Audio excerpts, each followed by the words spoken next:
Hello, welcome to Module 3 of English 110. This video will serve as an overview for the module.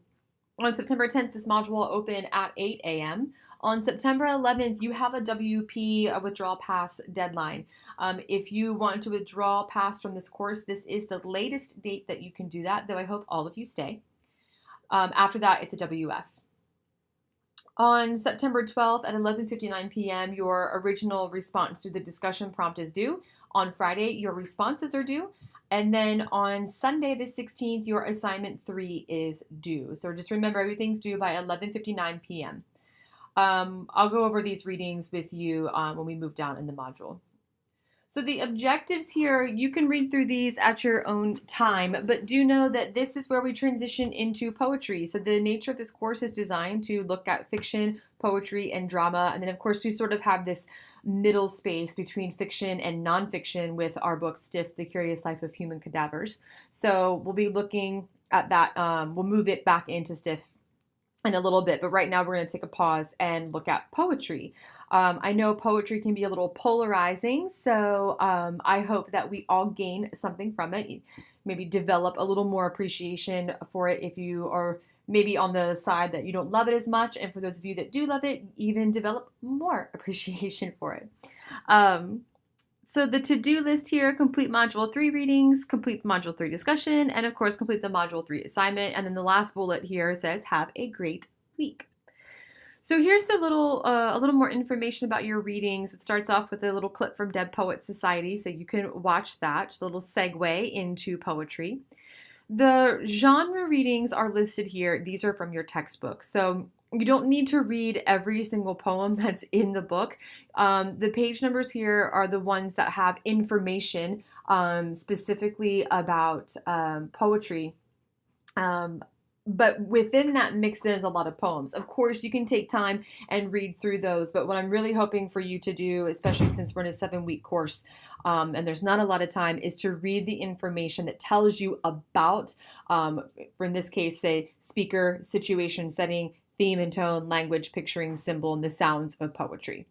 Now, there are 2 poems that I want you to read specifically. Like I said, you can read the poems that are sort of peppered in throughout this information if you'd like, but there are 2 that I would like for you to read closely and annotate and be ready to talk about, and they are listed here. I did make a mistake on your reading list and I did not include these. I'm very sorry about that. The good news is neither one is very long and it shouldn't take you much time to read them.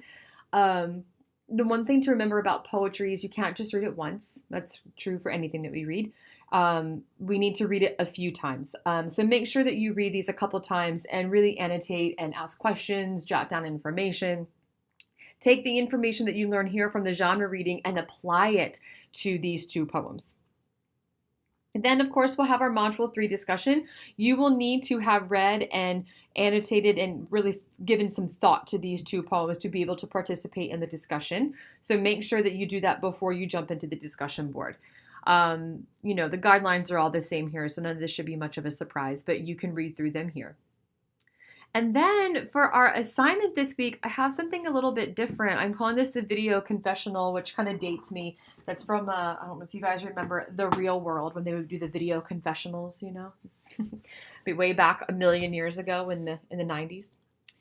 So here it says, what's the point of reading and analyzing literature if we don't think about it in our regular lives? When we learn to analyze one text, it gives us the skills to analyze other texts and the world around us. For this assignment, I would like for you to consider how your developing skills in literary analysis can or already have contribute to critical thinking and analysis in daily life. So here are some questions I want you to think about. And when I say think about, sure, you can sit around and ponder, but really it would be nice for you to jot down some ideas and really start giving this true consideration. Maybe journal a little bit about these questions. I make lots of lists when I think about these sorts of things. So I don't really care how you come up with an answer to these questions, but I do think it's a good practice to actually give it some language rather than just thought. So number 1, why do you think reading, understanding, and analyzing literature is an important skill? Number 2, why has literature and humanities stood the test of time? Number three, what are some areas of your life that you can analyze, such as work documents, movies, etc.? There's really no right or wrong answer to this. I just want you to consider what areas in your life you can analyze. And by analyze, I don't mean psychoanalyze. Right? I mean, like, how can you think a little more critically and deeply about some specific areas of your life? How could these analysis skills serve you professionally and or personally? And then why is the question for question 4 important? To complete this assignment, please record a 3-minute video of yourself. No one will see it but me. So you can use your phones. It can be like FaceTime style, discussing your musings to these questions. Your discourse can be informal, but it should be well thought through. So it's not like a stream of consciousness that you're filming, right? This should be you articulating to me through video real answers to these questions. I would also like you to please provide concrete examples from your life and experiences to support your claims. So if you're answering the question, how could these analysis skills serve you professionally and or personally? And let's say you have, to work with a patient and you're not really sure what is wrong. I would prefer for you to say, my analysis skills can help me look a little more deeply into working with my patients. For example, last week I had a cardiac patient who blah, blah, blah, right? So give me some concrete examples. Again, we talked about this last time. Anytime we make a claim, we have to provide evidence. And I really want you to do that, to get used to doing that for your essays, but also I really, really want you to truly think about in what ways can this serve you in your real life. So not just giving me a blanket statement, like really think about it. Provide a concrete example for both me and yourself to think about it. And I know some of you are probably thinking like, oh my God, I have to video myself. What is she doing? The reason why I'm having you video yourself is because sometimes, not all the time, but often when we write, it's easy to pay lip service to what we think should be said. But when our faces have to be seen and when we have to say it out loud and we know someone is really watching us and listening to us, we feel a little more compelled to say what really should be said, and to keep it a little more authentic and honest. Also, too, it's a really great skill to know how to make a video and upload it and submit it. It's 2018. Everything's in the digital world is moving to video, so it's just a nice skill to have, too. But don't worry, no one else is going to see it other than me, unless you decide to share it with someone else. So to upload the video, you can either attach it to the submission box or you can upload it to YouTube and copy and paste the link into the submission box. I will tell you, uploading to YouTube and giving me the link will be the most reliable option. Blackboard does not play nicely sometimes with different types of files. So I would upload it to YouTube and then send the link in for your submission.